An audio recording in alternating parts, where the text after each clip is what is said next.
When I speak about the power of awakening, people often imagine some grand explosion of light, some mystical moment descending from the heavens. But awakening is far more subtle, far more intimate. It happens in the quiet spaces of your life, especially in the spaces where you imagine something is missing. And among those spaces, one of the most misunderstood is the experience of being without friends. Today, let me walk with you, slowly, gently, into that landscape. Not to glorify loneliness, but to reveal its hidden strength, a power most people never dare to touch. You see, from the moment you are born, society begins to script your life. It tells you what you must want, what you must chase, how you must feel. And among the loudest of these instructions is the idea that you must surround yourself with people at all times, friends, peers, companions, because being alone is somehow a failure. But life does not unfold based on society's trembling anxieties. Life responds to the clarity of your perception and the stability of your inner condition. And sometimes the absence of friends is not a deficiency, it is an opportunity.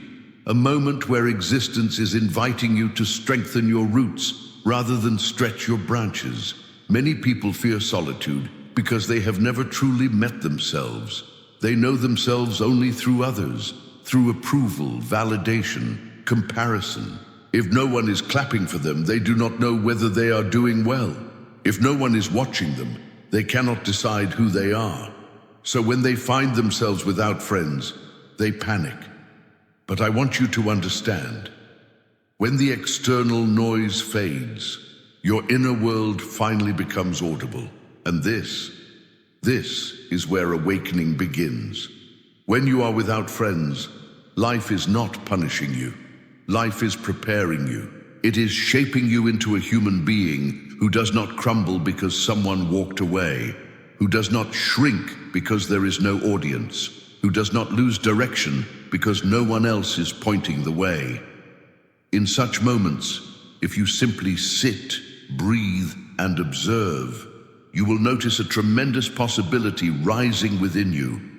That possibility is the strength of being fully anchored in yourself. And let me tell you, when a human being learns to stand fully within their own presence, the world responds very differently to them. People often comment below my talks saying, "Sadhguru, these words came at the right time." That is not coincidence. When you turn inward, life speaks in ways you could not hear before. If something in this conversation resonates with you, feel free to share your reflections. Sometimes your insight becomes someone else's turning point. As a child, you may have reached out eagerly for companionship. That was natural. But growing up does not mean simply adding years. It means adding depth. And part of that depth comes from learning to befriend your own consciousness, to become so intimately connected with your inner space that even when you are surrounded by thousands, you remain centered. And even when you are with no one, you remain complete. People often ask me, "Sadhguru, is it bad that I prefer being alone?" I tell them, it depends on whether your solitude is born out of strength or out of hurt. If you withdraw because you are wounded, then yes, solitude can become a kind of silent suffering. But if you step back because you have begun to taste the stillness within, then solitude becomes a source of sweetness, a doorway to liberation.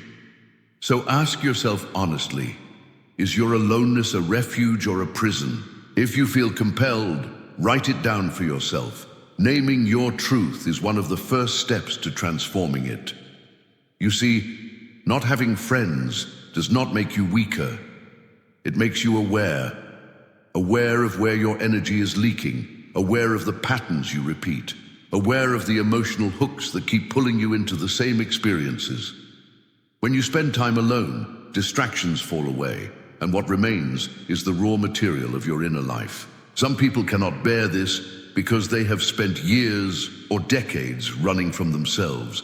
But if you stay with it, if you sit with your own presence long enough, something magical begins to unfold. You begin to see that your thoughts, your emotions, your fears, they are not you. They are simply waves passing through the vastness of your awareness. And once you realize this, a tremendous strength awakens, an unshakable inner stability. Suddenly, the need for constant companionship disappears. You no longer cling to people out of fear. You connect with them out of fullness, and this is the only way connection was ever meant to be. Look at nature. A tree does not clutch at the forest around it to know it is alive. It grows from its own roots. It stretches its own branches. And in doing so, it offers shade, shelter, and beauty without ever demanding anything in return. When you stand firmly rooted in your own being, you too become like that tree. People may come, people may go, but your inner climate remains steady. You become available to others without being dependent on them. And this, my friend, is real freedom. The problem is that society rarely teaches you this. Society teaches you that self-worth must be earned through others. If no one invites you, you feel unwanted. If no one texts you, you feel forgotten. If no one praises you, you feel invisible. But let me remind you, your existence does not need applause to be meaningful. The sun does not rise because someone asked it to. The mountains do not stand tall because someone complimented them. And you do not need a circle of friends to validate your significance. When you learn to be alone joyfully, your energy rearranges itself. Your mind sharpens, your emotions stabilize, your perception deepens. The noise that once controlled you dissolves. A clarity emerges. Not forced, not artificial, but organic, like water settling in a still pond. In this clarity, you begin to see what truly matters and what was merely borrowed desire.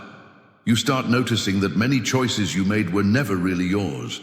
They were inherited, imposed, or imitated. When you see this, something shifts. You begin living consciously rather than compulsively. If at any moment while listening or reading this, a thought arises within you, something like, "Yes, this is exactly how I feel," just pause for a moment. Let that recognition echo within you. These small moments of clarity accumulate. They shape your inner evolution. And if you feel moved, express that insight somewhere, even in a brief comment. You never know whose life your honesty might touch. Now, some people fear that being without friends makes them isolated, weakened, or forgotten. But isolation and solitude are not the same. Isolation is when you feel disconnected from the world. Solitude is when you are deeply connected with yourself. One is a wound, the other is a strength. When you are truly connected within, every moment becomes rich, full, and vibrant, even when you are physically alone. Let me share a truth that many discover only late in life. The capacity to be alone is a prerequisite for authentic relationship. If you cannot sit with yourself peacefully, how will you sit with another human being? If you cannot listen to your own inner voice, how will you listen to someone else?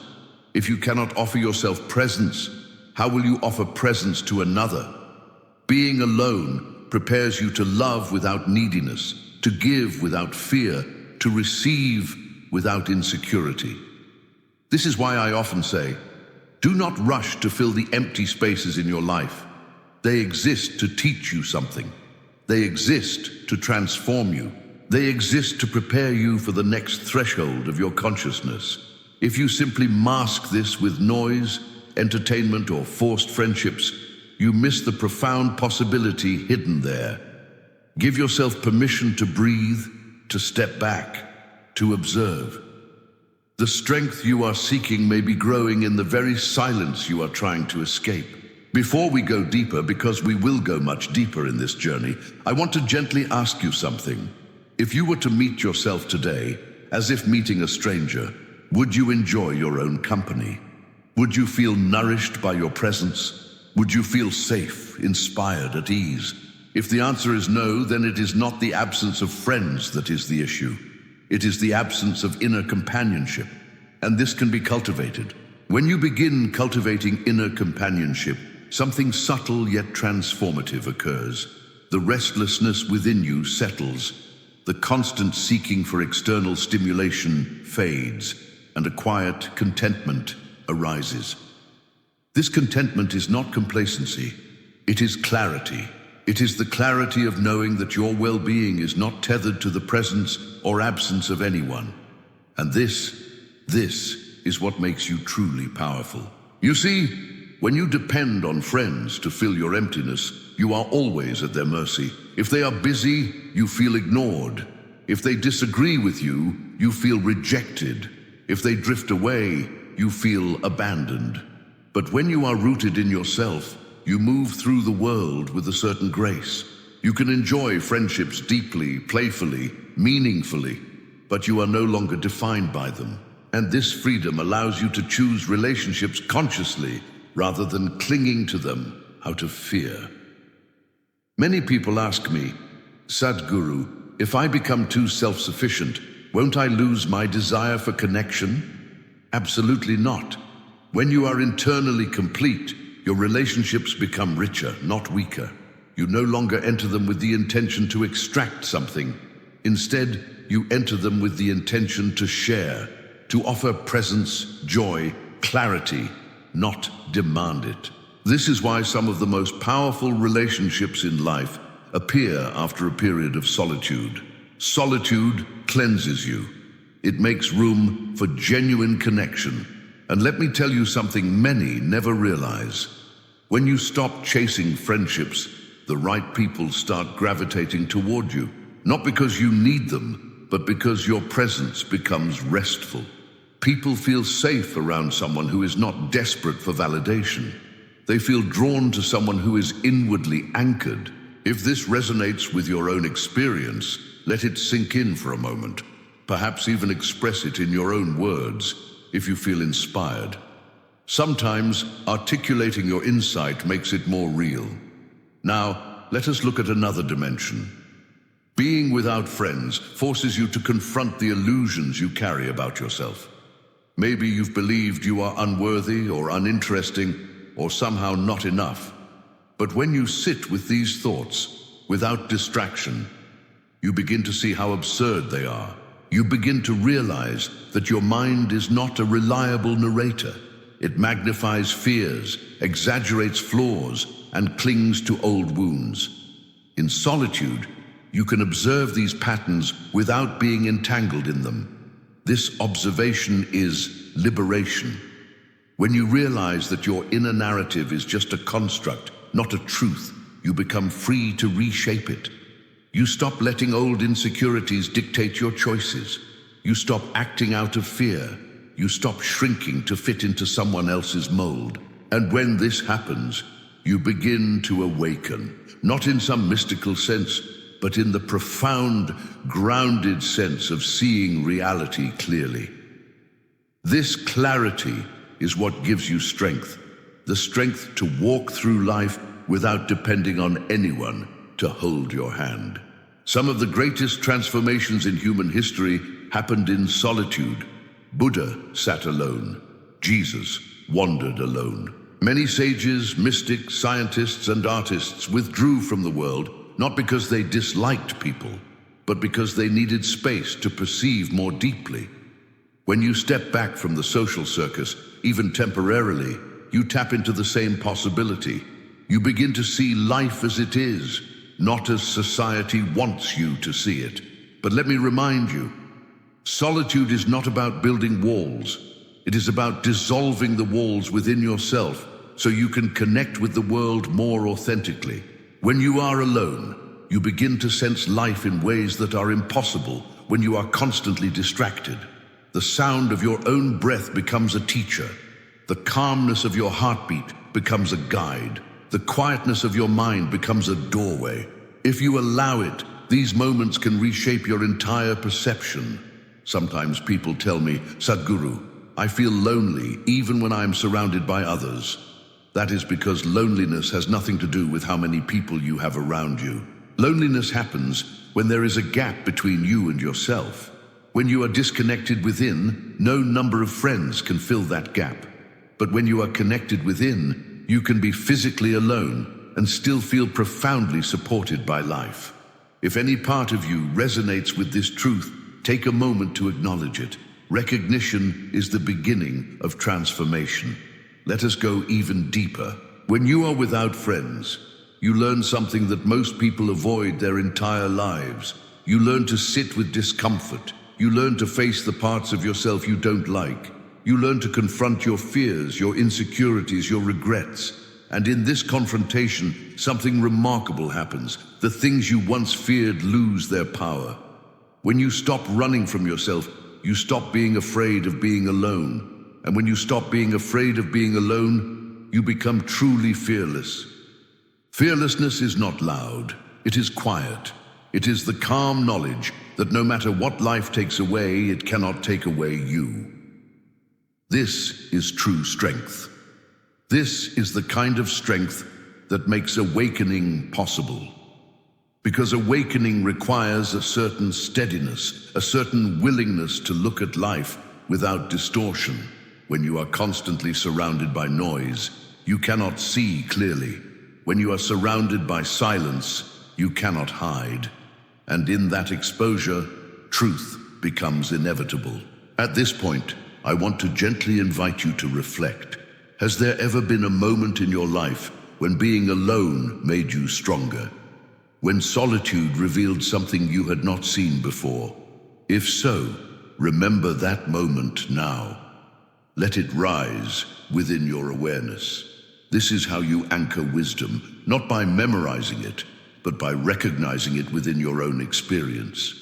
Now, once you develop the capacity to be joyfully alone, you become untouchable in a certain way. Not emotionally closed, not distant, not aloof, but untouchable in your stability. Life's ups and downs still come, but they no longer shake your foundation. People's opinions still exist, but they no longer dictate your self-worth. Relationships may shift, but they no longer determine your inner climate. You become a sovereign being, responsive to life but not controlled by it. And let me tell you, this sovereignty is one of the greatest gifts solitude can offer. When you no longer depend on others for your sense of self, you can engage with them far more lovingly. Your presence becomes a blessing. Your words carry weight. Your silence becomes meaningful. People feel enriched around you because you are not trying to take anything from them.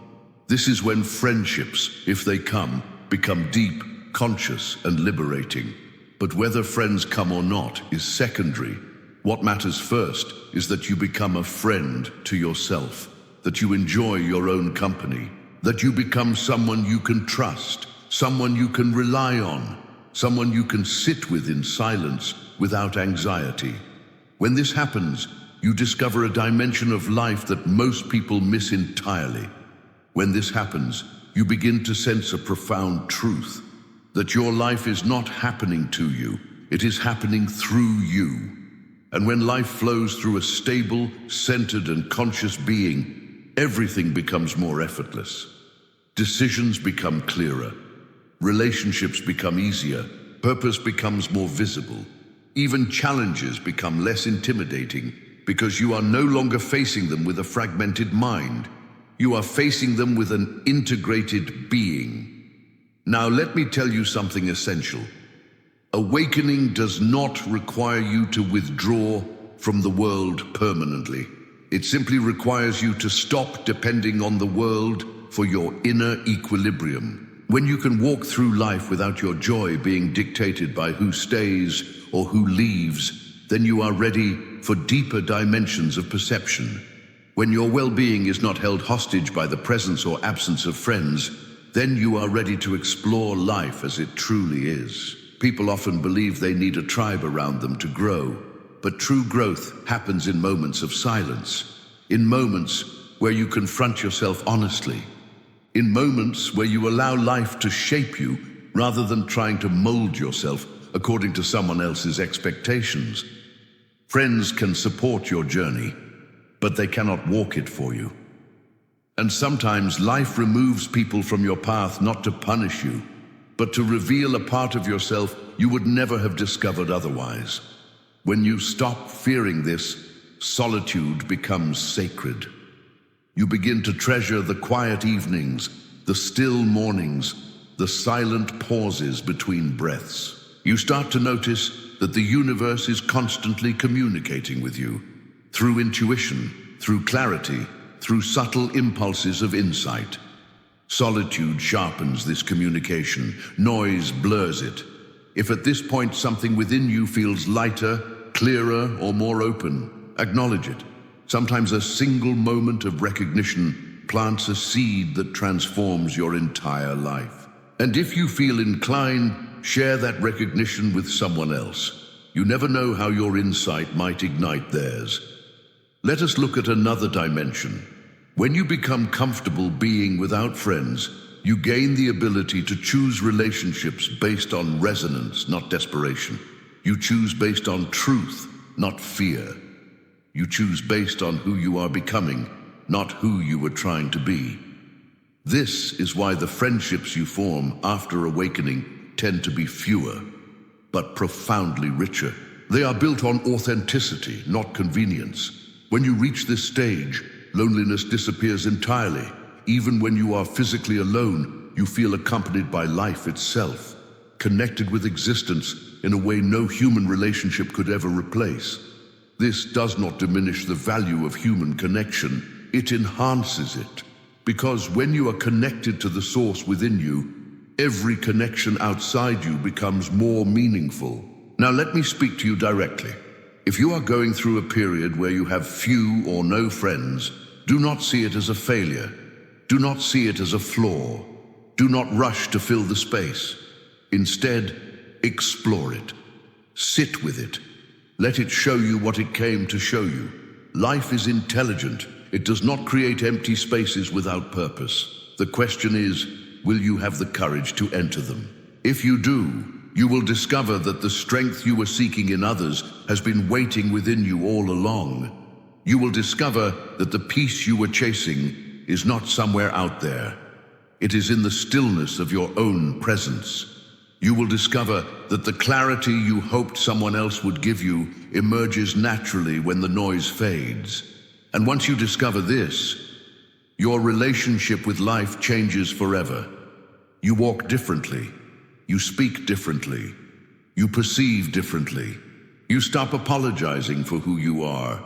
You stop shrinking to fit into small places. You stop betraying yourself just to belong. You begin living with a quiet confidence, one that does not need display or approval, one that simply is. This is the power of awakening. This is the gift of solitude. This is why not having friends at certain stages of life makes you stronger, because it gives you you, and when you have you, you are never truly alone. If something in this journey touched you, let it settle in your awareness. And if you feel compelled, share your reflection. Your voice may be the spark someone else needs today. This life is a tremendous possibility. Do not waste even a single moment fearing the empty spaces. Walk into them with openness, and you will find that they are full of life, full of wisdom, full of potential. And always remember, what you make of yourself within determines what the world becomes for you. Be anchored, be awake, be alive. This is all for now, but the real journey begins the moment you turn inward.